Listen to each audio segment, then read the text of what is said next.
Afonso, Chico Xavier pelo Espírito Emmanuel, intitulada Conta Particular. Ah, se tu conhecesses também, ao menos neste teu dia, o que a tua paz pertence. Jesus, Evangelho de Lucas 19:42. A exclamação de Jesus, junto de Jerusalém, aplica-se muito mais ao coração do homem, templo vivo do Senhor, que a cidade de ordem material, destinada à ruína e à desagregação nos setores da experiência. Imaginemos o que seria o mundo se cada criatura conhecesse o que lhe pertence à paz íntima. Em virtude da quase geral desatenção a esse imperativo da vida, é que os homens se empenham em dolorosos atritos, provocando escabrosos débitos. Atentemos para a assertiva do Mestre,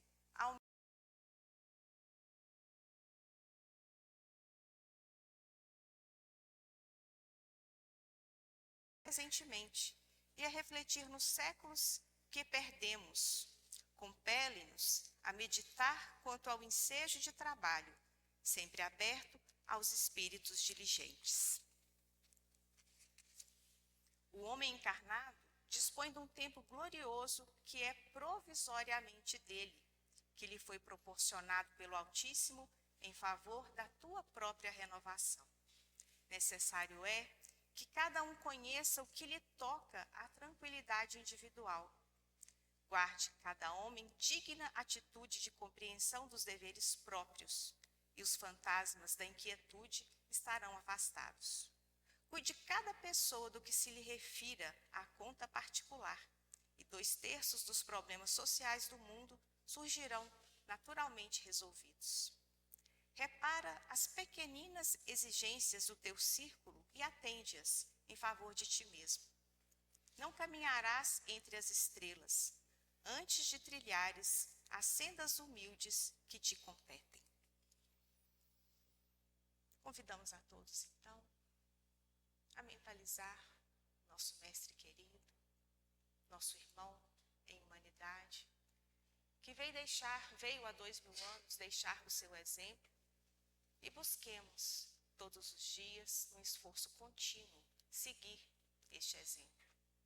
Rogamos a Deus que nos envolva em suas vibrações de serenidade, de amor e de harmonia, para que a mensagem que nos será trazida esta noite possam penetrar nossas mentes e nossos corações, nos fortalecer e nos auxiliar a caminhada. Agradecemos ao nosso querido mentor, Dr. Bezerra de Menezes, por essa casa que nos acolhe, que nos possibilita o aprendizado, o trabalho e também a convivência fraterna.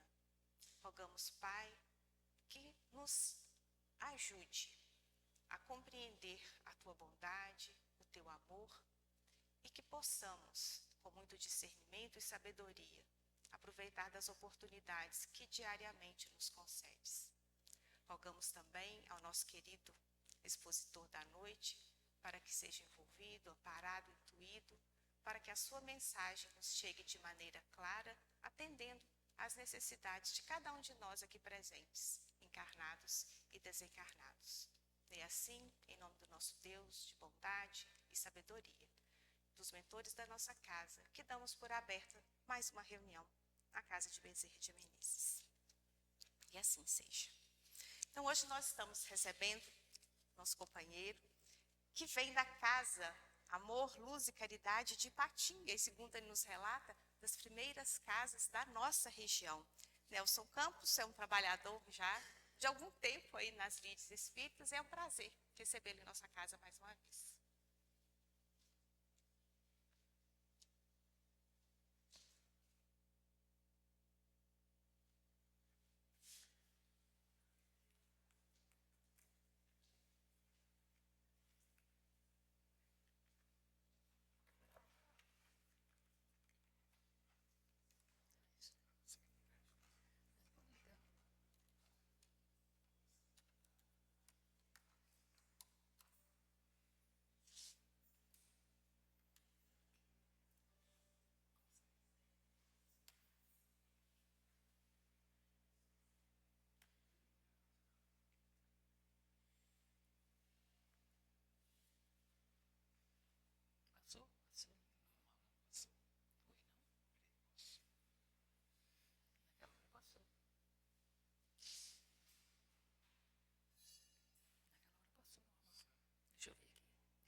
Boa noite a todos.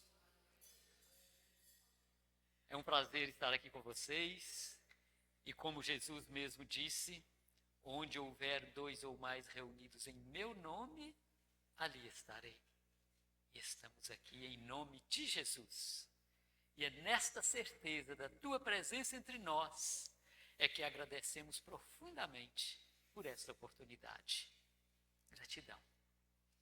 E hoje iremos falar sobre um assunto muito especial, inclusive dando sequência ao estudo que estava acontecendo aqui hoje à tarde. Quem não estava, perdeu. Muito bom, sabe? Parabéns ao grupo. Gente, é muito importante nós refletirmos sobre esta passagem de Jesus.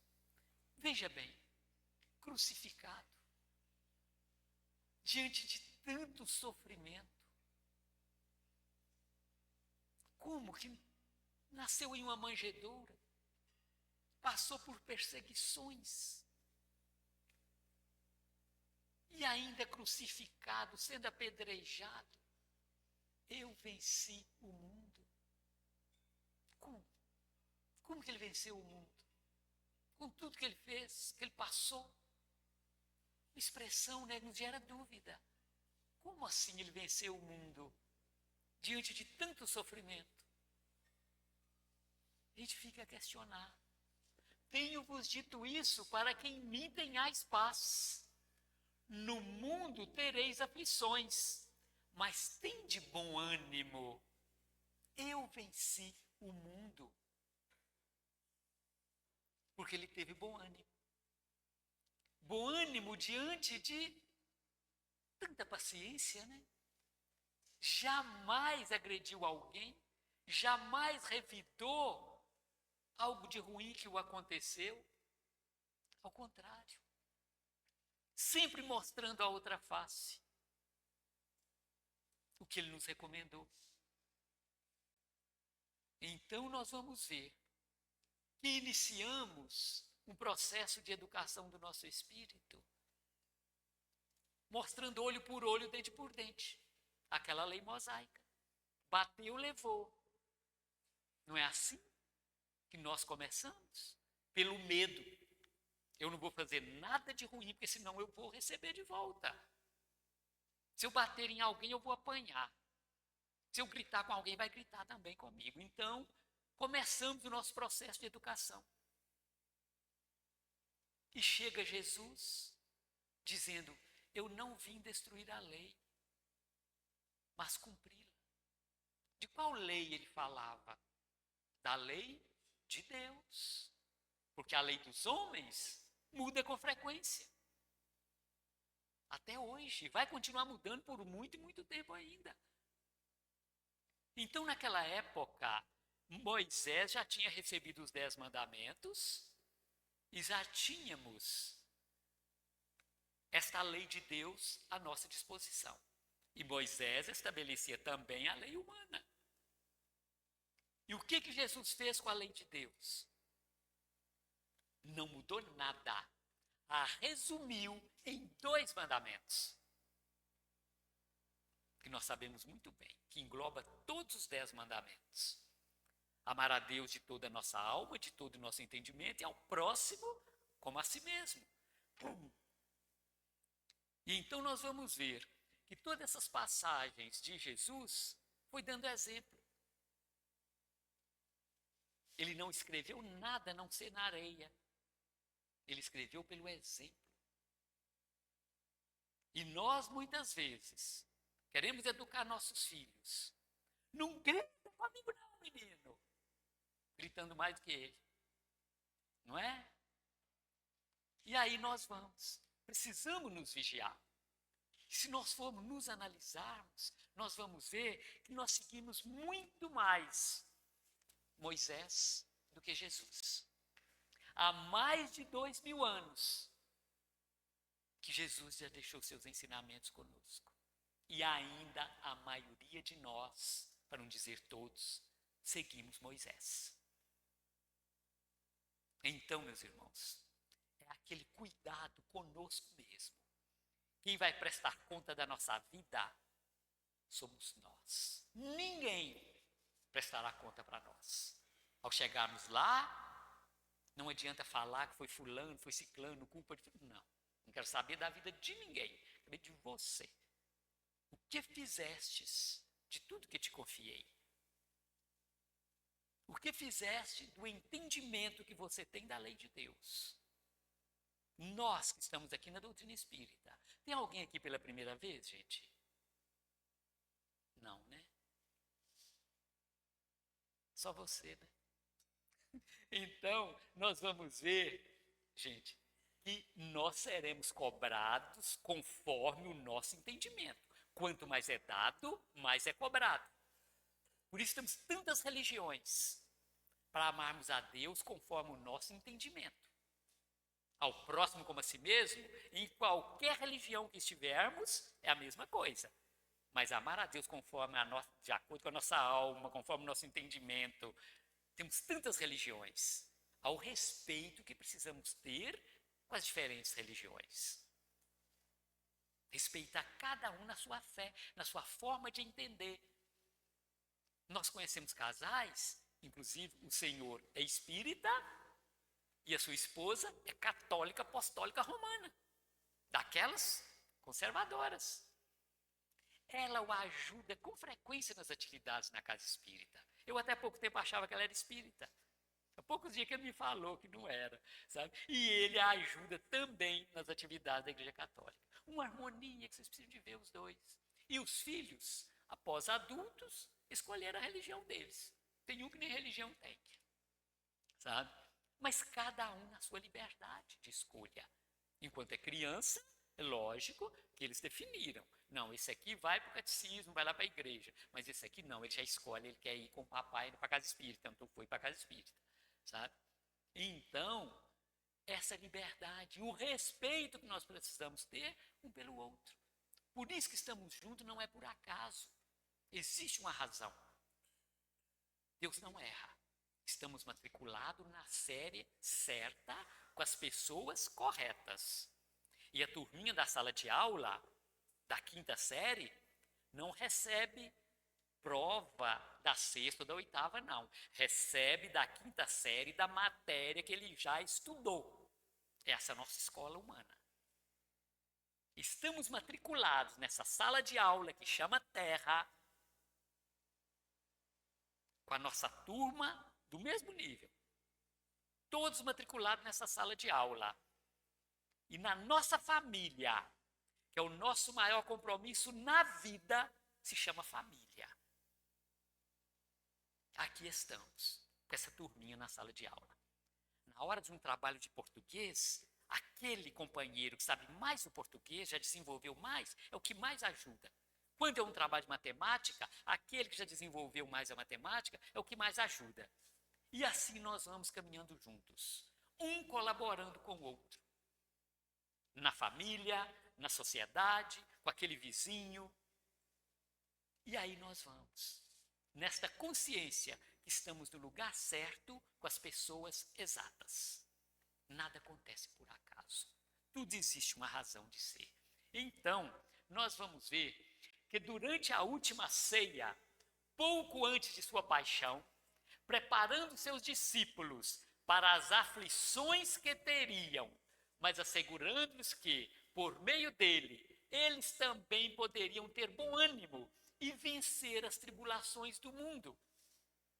Veja bem, nesta última ceia, Jesus com os 12 começou a descrever tudo o que iria acontecer com ele.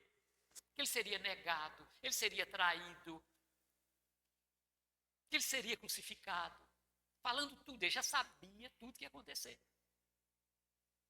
Era uma semana antes da Páscoa, onde era a época de festa na cidade. E ele descrevendo tudo, e os 12 ficaram, não, Senhor, eu jamais te negarei. Quem de nós vai te trair? Não sei o que e tal, tal. Ninguém acreditando. Eu ficarei sozinho, serei abandonado. Jamais vou te abandonar. Eles nem... E Jesus, na maior serenidade, eu já roguei ao Pai, Pai, se possível, afasta de mim esse cálice. rogou 3 vezes, mas não foi possível afastar o cálice. Então me dê força, Senhor, me dê força, Pai, que eu passe por este desafio. E Jesus continuou, na maior serenidade. E quando Judas chega e o trai, né? História que nós sabemos, como é que ele fez, né? O livro Palavra de Vida Eterna, no item 12, porventura sou eu, Senhor, no diálogo que ele estava lá com os 12, né? Lá em Mateus 26, 22. Diante da palavra do mestre, reportando-se ao espírito de leviandade e defecção que o cercava, os discípulos perguntaram afoitos, porventura sou eu, Senhor? E quase todos nós, analisando o gesto de Judas, incriminamo-la em pensamento. Por que teria tido a coragem de vender o divino amigo por 30 moedas? Todos nós condenamos Judas assim que primeira vez que ouvimos, né? Quantas vezes já colocamos fogo em Judas na Semana Santa, hein, gente? Eu creio que todos aqui já devem ter participado disso, né? Criavam Judas lá na Semana Santa, né? Hoje acho que não existe isso mais não, né? Ou tem alguma cidade que ainda faz, sabe? Queimava o Judas, apedrejava o Judas. Vamos analisar, né? Por que teria tido essa coragem de vender Jesus? Será por quê? Ele era tão ruim assim? Entretanto, veja bem, bastará um exame mais profundo em nós mesmos, a fim de que vejamos nossa própria negação frente do Cristo. Judas teria cedido à paixão política dominante, enganado pelas insinuações de grupos famintos de libertação do jugo romano.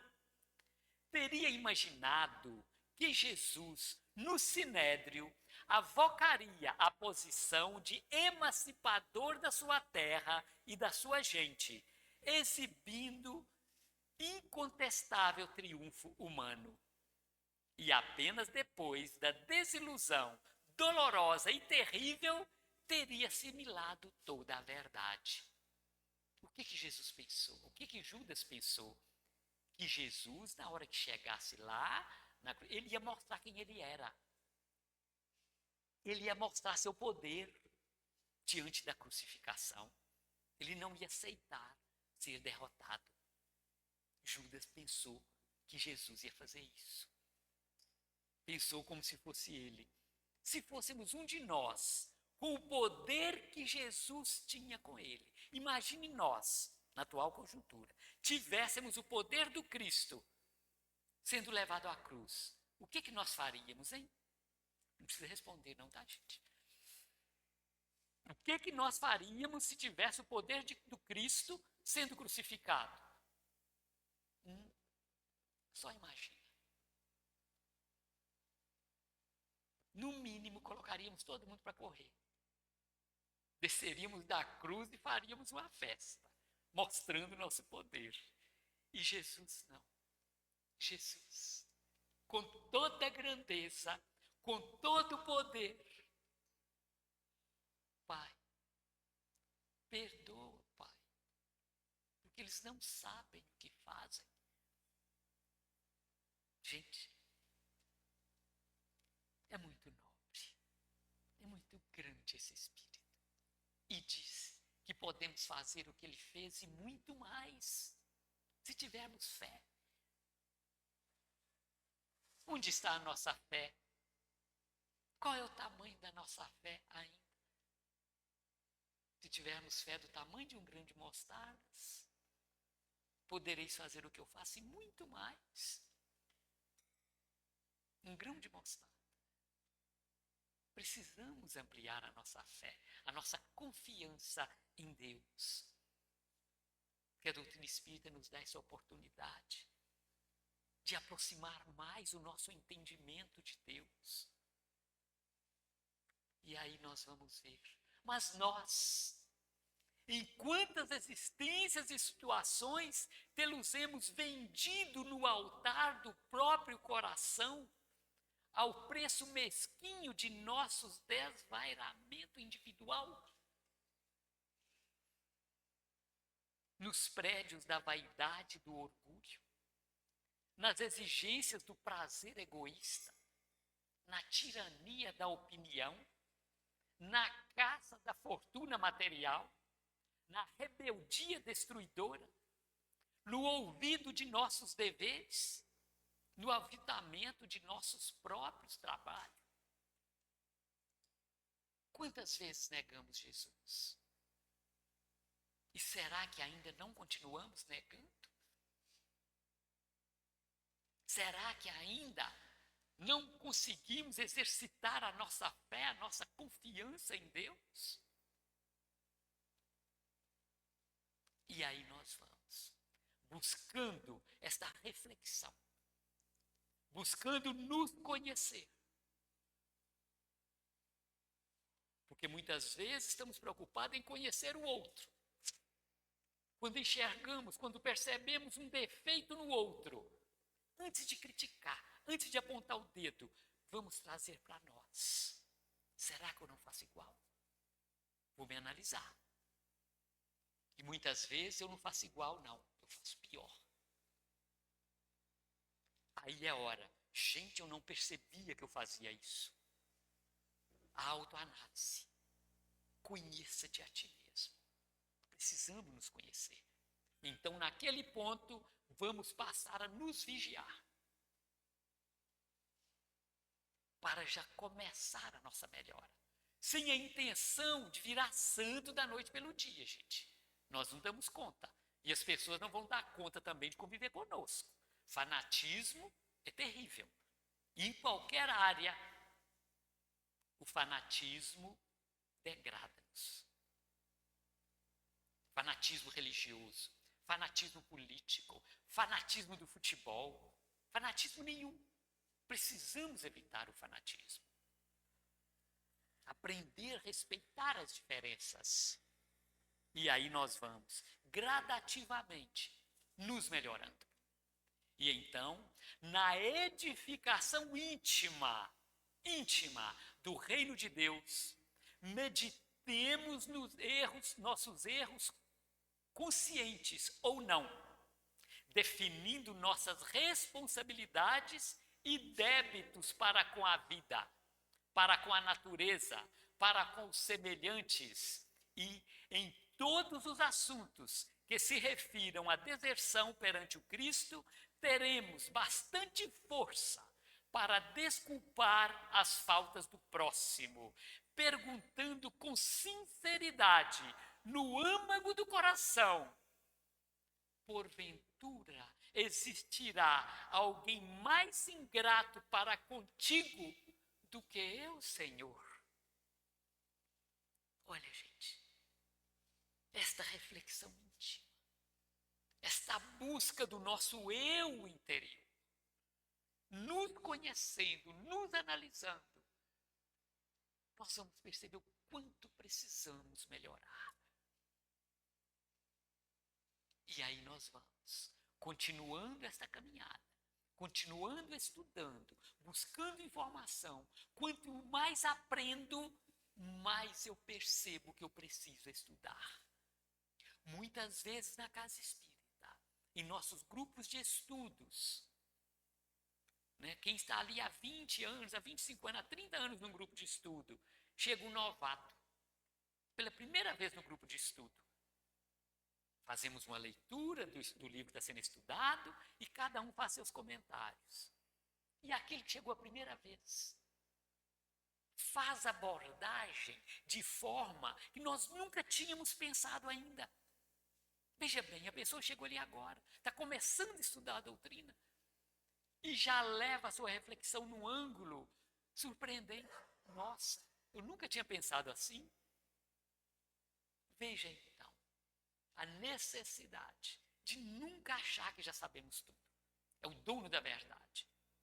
Querer criticar e condenar alguém. Jamais. Estamos sempre aprendendo. aquela criança em um lar, naquela família. Tem crianças que dão exemplo, gente, que toca o coração dos pais. Põe os pais para repensar as atitudes. E assim nós vamos caminhando. Nós que enfrentamos o trânsito, olha o laboratório para desenvolver paciência, que é o trânsito. Ah, mas eu estou com pressa. Acelera a buzina. Às vezes até persegue o outro que te deu uma fechadinha ali. Olha a oportunidade de mostrar a outra face. Olha a oportunidade de regar essa sementinha divina que existe em nós. O outro está super errado. Fez uma operação que comprometeu o trânsito. Vá com Deus, meu irmão. Pisa no freio, deixa embora. Não persiga, não vá medir força. Assim é aquele fofoqueiro que chega. Fulano falou isso de você. Respira fundo, repensa a sua atitude, assim, engraçado. E eu gosto dele, é uma pessoa boa, eu não tenho raiva dele. O fofoqueiro até respira fundo, mas leva para o outro. Daí a pouco você encontra aquela pessoa, ele está te cumprimentando, né? Você não criou um inimigo. Você não criou uma situação que vai te levar muitas vezes a repetir reencarnações com aquela pessoa. Vem como filho, vem como pai, vem como mãe. Olha só, um gesto simples de mostrar a outra face. No entanto, se nós tivéssemos falado no mesmo nível, mostrado, batido, né, do mesmo jeito. Eu também não gosto dele, ele não vale nada, ele é isso, é aquilo. O fofoqueiro levava. Eu tinha criado um inimigo. Começaria um processo de perseguição, de revide. Olha só, como eu estou atrasando o meu progresso. Eu que já sei disso. Se nós formos analisar estas situações, nós vamos perceber que nós ainda seguimos, como eu disse, muito mais Moisés do que Jesus. Em nossas atitudes. Conhecer, eu já conheço muito, mas eu já entendi. Eu já li todas as obras espíritas, já li tudo. O livro dos Espíritos eu já li 3 vezes. Leu? Entendeu? Já se esforça em praticar? Ou só exige do outro? Exigir do outro é fácil, mas nós temos que exigir de nós. E então, meus irmãos, quando vamos buscar o exemplo de Judas e o exemplo de Jesus, amigo, a que viestes? Jesus, sabendo que tinha chegado a hora da traição, ainda chama Judas de amigo. A que viestes? Judas o beija e o entrega aos soldados. E Jesus, na maior serenidade, continua sua trajetória de sofrimento. Começa tanta dor. Se possível, Pai, afasta de mim esse cálice. Mas ele estava aqui para isso. Nesta missão, para nos mostrar o poder da fé, da confiança no Pai, que cuida de nós. E quem o ajudou? Os 12 estavam onde? Longe. Simão Cirineu ajuda Jesus a carregar a cruz. Quem era Simão? Conhecia Jesus? Era amigo do Cristo? Quem era Simão?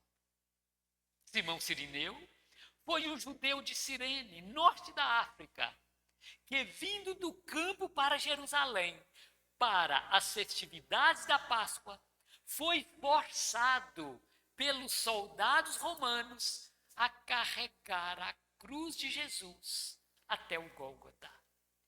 Um evento que o marcou profundamente, transformando um momento de humilhação forçada em uma experiência de fé, tornando-se um líder na igreja primitiva e pai de Alexandre e Rufo, conhecidos na fé cristã. Estudos bíblicos focam em sua história como um exemplo de chamado divino em situações inesperadas e como a cruz do Cristo transforma vidas, ensinando sobre coragem, serviço e alegria no sofrimento. Gente,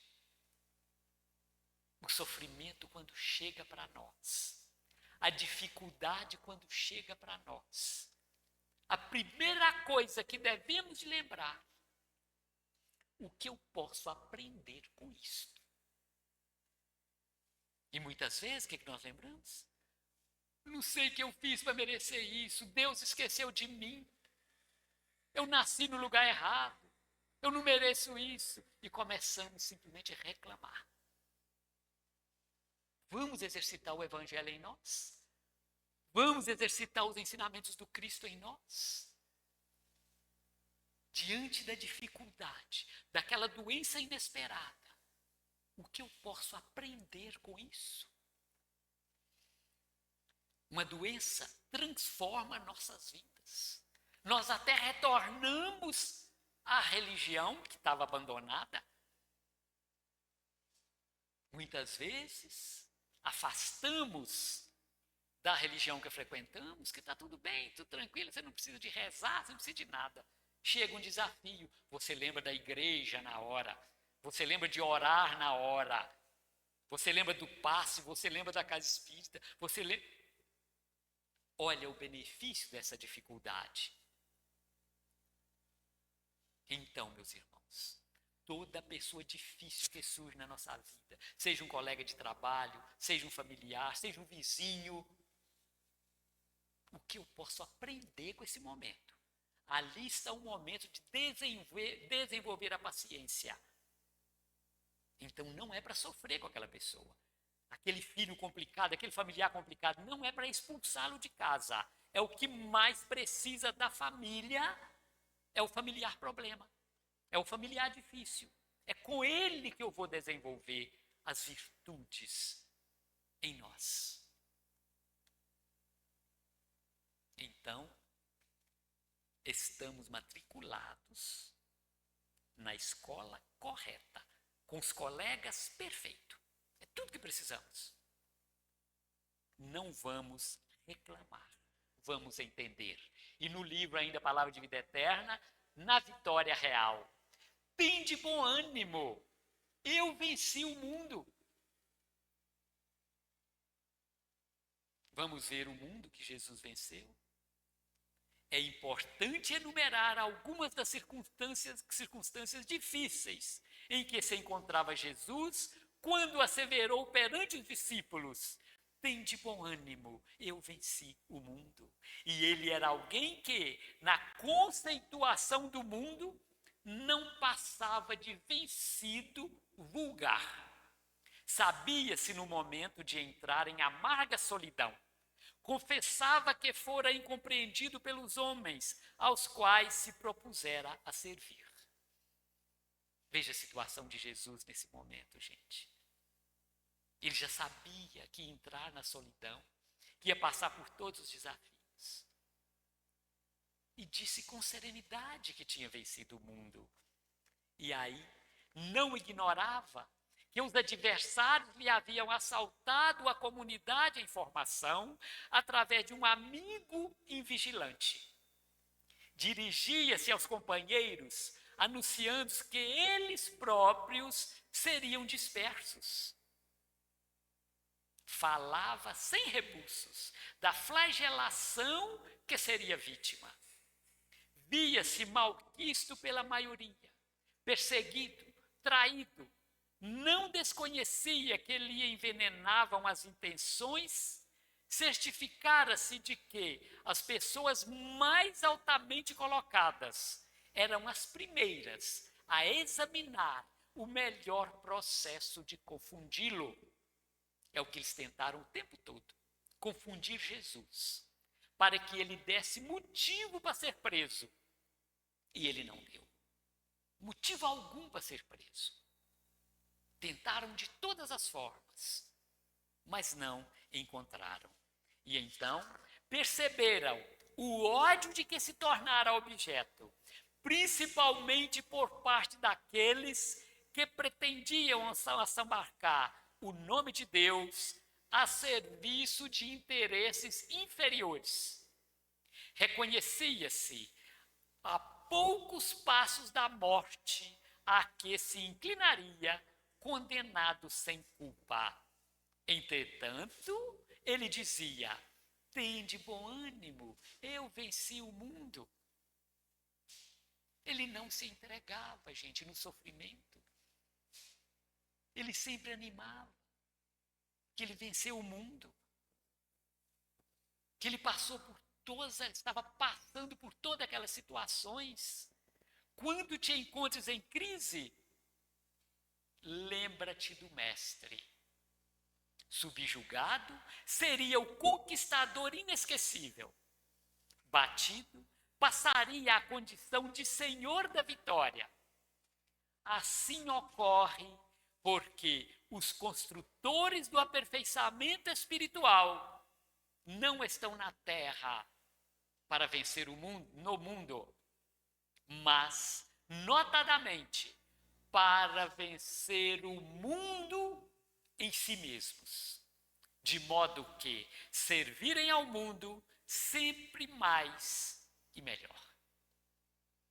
Veja bem, aperfeiçoamento espiritual não estão na terra para vencer no mundo, mas notadamente para vencer o mundo em si mesmo. É o nosso grande desafio. Vencer o nosso mundo íntimo, o nosso eu interior. Regar esta sementinha divina que todos nós trazemos em cada gesto de amor, em cada gesto de caridade, de paciência, de tolerância, de exercício em mostrar a outra face. Estamos regando esta sementinha e estamos vencendo a nós mesmos. Vencer o outro não é difícil. Vencer no mundo não é difícil.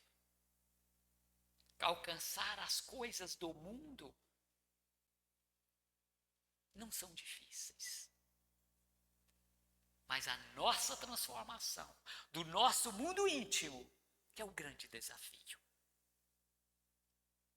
Mas, a partir do momento que nos fortalecemos através da caridade legítima, porque fora da caridade não há salvação.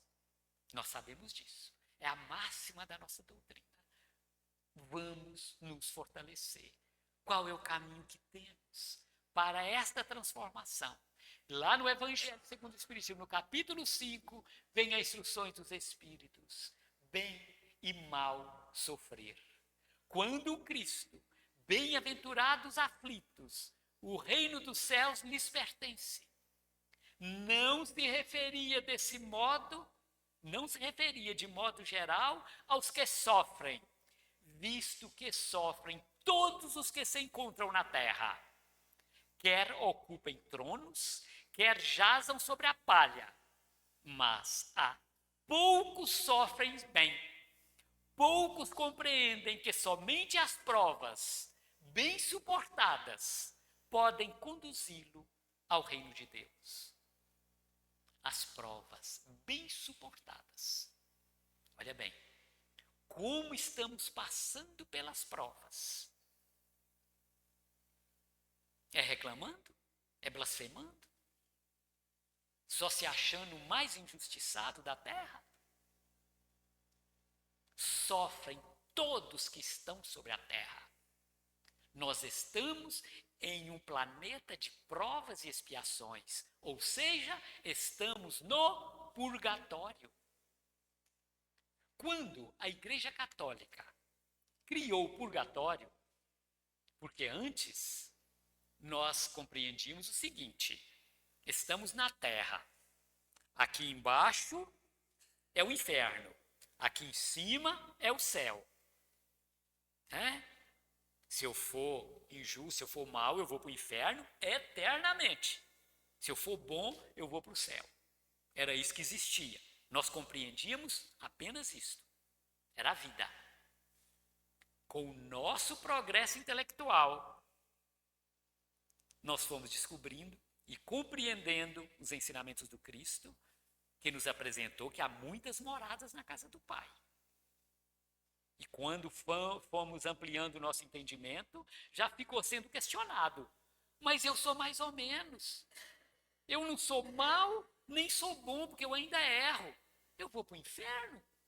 Porque eu não posso ir para o céu. Começaram esses questionamentos. Então, no ano, parece 326, parece, depois do Cristo, a igreja criou o purgatório. Uma criação inteligentíssima. Foi fantástica essa criação. Só que no purgatório, nesse entendimento da época, nós sairíamos do purgatório através das orações e da penitência da família. É isso. Ou então, e pela força íntima e pela oração também de quem estava no purgatório. Essa foi a criação para o entendimento dos mais ou menos, que não ia nem para o céu nem para o inferno. Porque dentro de uma análise lógica, como que eu sou mais ou menos e vou para o inferno sofrer pela eternidade? Eu, quando eu era pequeno não, gente, quando eu era criança, lá no catecismo, da Igreja Católica, eu questionava isso. Assim, mas espera aí, eu não sou tão ruim assim, tudo bem, eu vou lá para o inferno, mas para a eternidade, eu vou passar a gostar do inferno. Eternidade. O que é eternidade, gente? Nunca mais eu vou sair de lá, eu vou passar a gostar de lá, a minha vida vai ser lá. Isso é mistério de Deus. Era a resposta que a gente tinha. Mas eu tinha isso na cabeça. Eu vou lá para o céu, ficar sentado numa cadeira bonita lá, assim, cantando, o resto da vida? Eternidade? Não, vou enjoar disso. Eu ficava. Depois que eu cresci, eu tive acesso à doutrina espírita e vi, gente, então é isso. Há muitas moradas na casa do Pai. Vou vos preparar um lugar. Olha o que Jesus disse. Se eu estou estudando, eu sou aprovado, eu passei naquelas matérias, eu fiz a prova, estudei a matéria que os professores me deu naquela série, eu passei, eu mudo de série. Se eu não passei, eu repito o ano. Se eu estou nesse planeta e consigo passar por todas as provas que por mim chega, porque eu estou preparado. Deus não me matriculou em sala errada. Eu passo nessas provas, eu mudo de sala.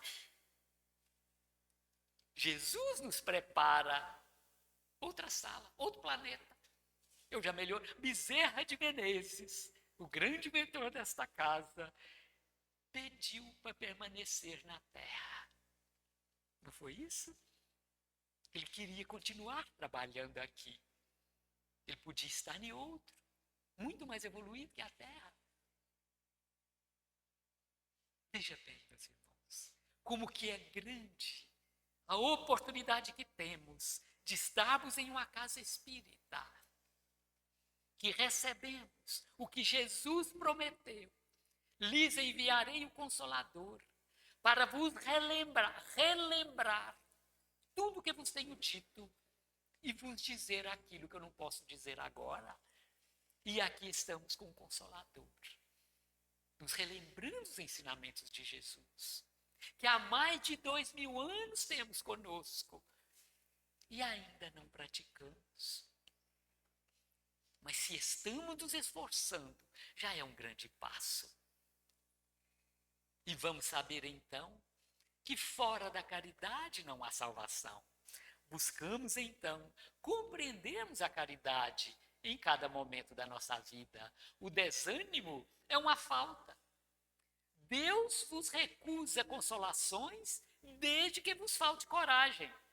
A prece é um apoio para a alma. Contudo, não basta. é preciso tenha por base uma fé viva na bondade de Deus. Ele já muitas vezes vos disse que não coloca fardos pesados em ombros fracos. O fardo é proporcionado às forças, como a recompensa será a resignação e a coragem. Olha o que nós precisamos. Resignação e coragem. Antes de reclamar, a gente não pode esquecer disso. Vamos agradecer a Deus pela oportunidade e entrar em oração, proferidas pelo nosso coração, pela nossa fé, pela nossa confiança em Deus, solicitando força, perseverança, para aplicar em nós o que nós já sabemos. E essa força a gente adquire na prática do bem.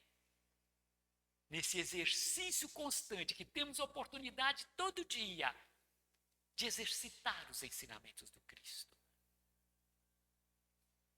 Não esquecer que estamos neste laboratório e que todas as oportunidades difíceis é exatamente para aprendermos. Esquecer jamais. E aí vem a questão 920 do Livro dos Espíritos. Pode o homem gozar de completa felicidade na terra? É categórico. Não. Por isso que a vida lhe foi dada como prova ou expiação. Dele, porém, depende a suavização de seus males e o ser feliz, ser tão feliz quanto possível na terra.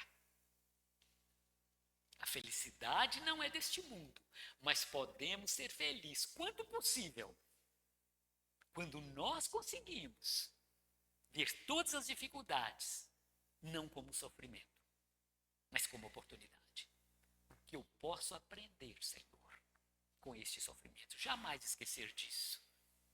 E então nós vamos ver muitas pessoas, né, igual o nosso Chico, né, ele naquela situação de sofrimento, né, de dor, não, sabe?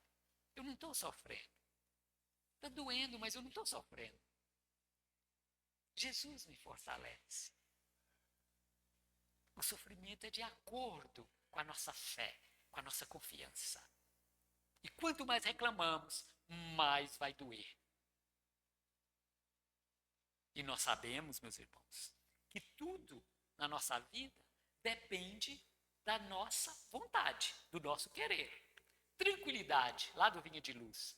Tenho-vos dito essas coisas para que em mim tenhais paz. Um simples versículo desse, João 16, 33, vem nos relembrar o que Jesus disse. A palavra do Cristo está sempre fundamentada no espírito de serviço, a fim de que os discípulos não se enganem no capítulo da tranquilidade. A terra é escola de trabalho incessante. Obstáculos e sofrimentos são orientadores da criatura. É indispensável, portanto, renovar-se a concepção da paz na mente do homem, para ajustá-lo à missão que foi chamado a cumprir na obra divina em favor de si mesmo. Conservar a paz em Cristo não é deter a paz do mundo, é encontrar o tesouro eterno de bênçãos nas obrigações de cada dia. Olha a profundidade dessa passagem, gente. Num simples versículo, João 16, 33. Tenho-vos dito essas coisas para que em mim tenhais paz. No exemplo do Cristo. Diante de todos os desafios, sereno, tranquilo, confiante no Pai. É o que nos falta. Confiança em Deus. O Pai que cuida de nós. Qual o Pai que não leva o seu filho para fazer uma cirurgia, sabendo que ele vai sofrer. O pai e a mãe pegam o filho e levam. Chora ali do lado, mas ele leva. Por quê? A cirurgia é para o bem do filho, para evitar um sofrimento maior. Assim é Deus conosco. Os sofrimentos da vida são as cirurgias da alma. E o Pai cuida de nós, está do nosso lado nesses momentos cirúrgicos. Os pais levam o filho para tomar uma vacina, segura, o menininho esperneia, pula e segura. O senhor não gosta de mim, papai, o senhor não gosta. Segura e deixa ele tomar a vacina. Veja bem, meus irmãos, Deus conosco. Nesta compreensão, podemos ser felizes o quanto possível na terra, porque já damos conta em muitos momentos de exercitarmos este ensinamento do Cristo. Por quê? Porque tudo começa no nosso pensamento. Tudo na vida começa no pensamento. Vigiai e orai, para não cair em tentação. Olha o que emanamos da nossa mente. Onde estamos conectados? A bomba atômica começou num pensamento. O avião começou num pensamento. Um óculos começou no pensamento. Tudo começa no pensamento. Como que nós estamos? É aí, meus irmãos, o grande segredo, o grande mistério da vida. Em que estamos pensando? Hoje nós temos o exemplo do celular. Nós temos grupos, às vezes, estamos conectados em um grupo que só posta coisas que eu não gosto. Só coisas levianas, coisa boba. O que eu faço? Desconecto desse grupo. Vou lá e bloqueio. Não é assim que eu faço? Aquela pessoa enjoada que me perturba, eu bloqueio. Sabe? Nossa mente. Podemos bloquear também. Vamos evitar? Só que lá não tem botãozinho para apertar, não. Depende de nós. Do eu não querer. Chegou um pensamento de suicídio. Imagina se eu der corda esse pensamento. Eu estou conectado com quem? Eu estou emitindo essas ondas para quem? Nessa onda do suicídio. Aqueles espíritos suicidas. Os meus adversários. O que eles fazem? Já vê a minha sintonia e conecta comigo. E a vontade só vai aumentando, só vai aumentando. E o que acontece se eu bloquear? Se eu não quero pensar nisso, eu começo a fazer uma oração, ouvir uma boa música, assistir um bom filme. Mudo a minha conexão. Eu desconecto. Porque eu tenho o meu anjo da guarda, o meu espírito amigo, os meus amigos espirituais, os trabalhadores da casa que eu frequento.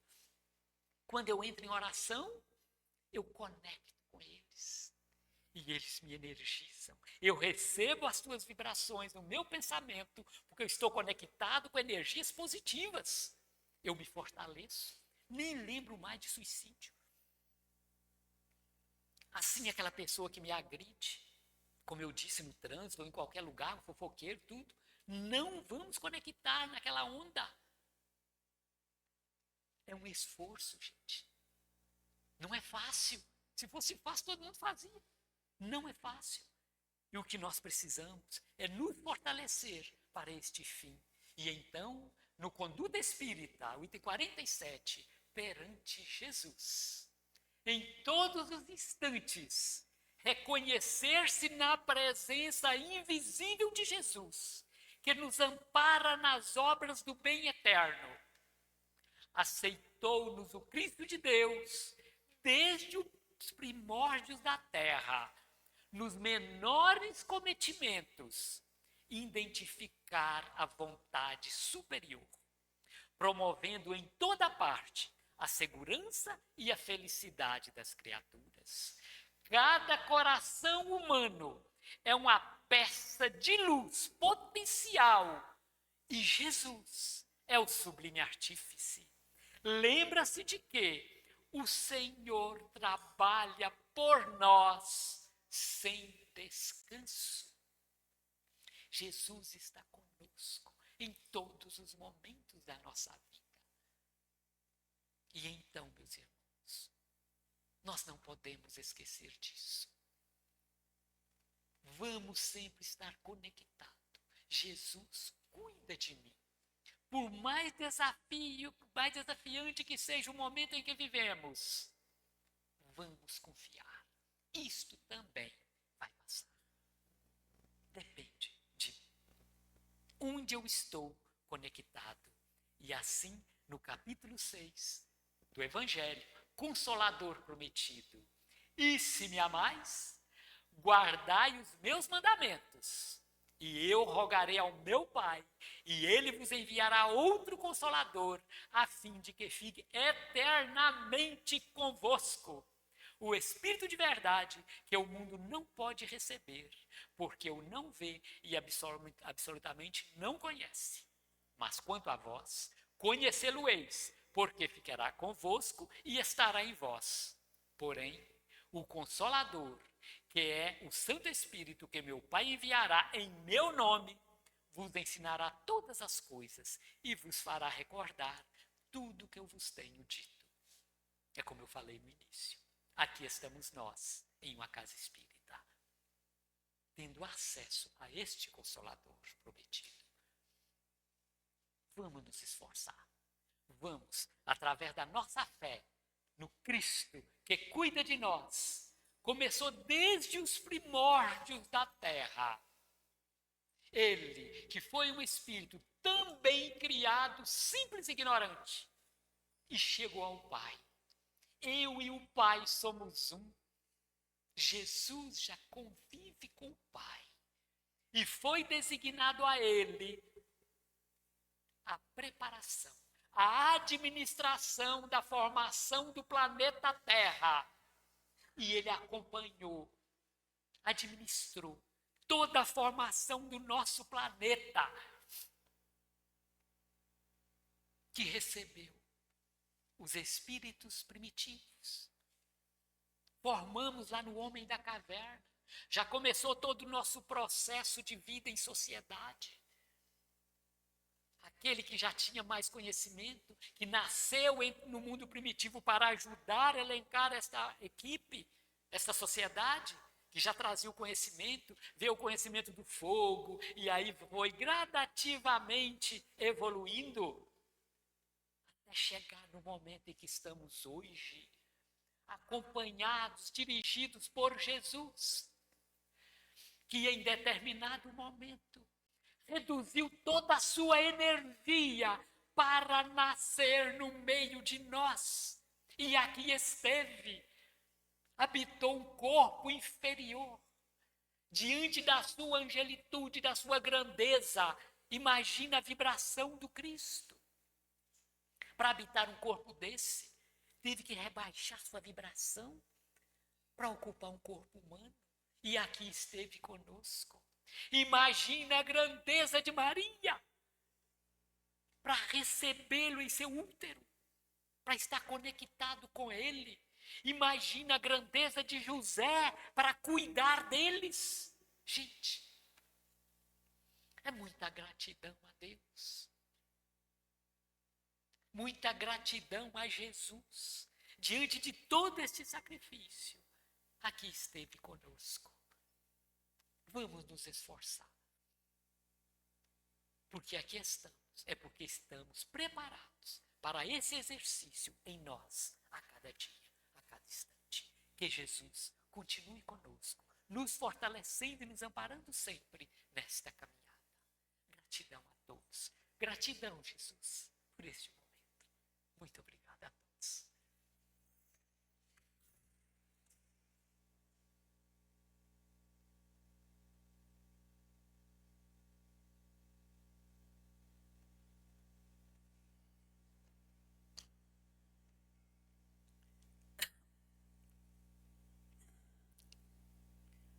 Obrigada, Nelsinho. Leve o nosso abraço para o CEALC e que Jesus te leve de volta para Ipatinga em paz e em segurança. Amados irmãos, sendo Jesus o caminho, a verdade e a vida, saibamos nós aproveitar esse caminho, essa verdade e viver uma vida de acordo com seus ensinamentos. Saibamos nós, através desse estudo tão edificante, vivenciar momentos de paz, de harmonia e de luz em nossos corações, ajudando, amparando o nosso irmão necessitado, sendo nós pessoas esforçadas para sermos humildes, trabalhadoras, sempre procurando fazer o melhor, fazendo o bem, fazendo as nossas preces em favor daqueles que precisam e em favor de nós mesmos, descobrindo as nossas dificuldades diárias para promovermos em nós mesmos a nossa mudança, a nossa transformação. Gratidão, Jesus, por ter se esforçado, por ter trazido essas bênçãos, esses ensinamentos, por ter sofrido tanto para deixar para nós essa grandiosa mensagem. E assim, meus irmãos, que Jesus esteja conosco em todos os momentos da nossa vida e que nós saibamos aproveitar todos os ensinamentos por Ele deixados para crescermos um pouquinho mais, evoluirmos um pouquinho mais, se possível. Gratidão a todos por estarem aqui nesta noite. Esse estudo possa mexer com os nossos corações e nos conectar mais com a espiritualidade amiga, com Jesus, com os nossos anjos protetores. Muito obrigada a todos e muita paz. Que Jesus nos abençoe hoje e sempre.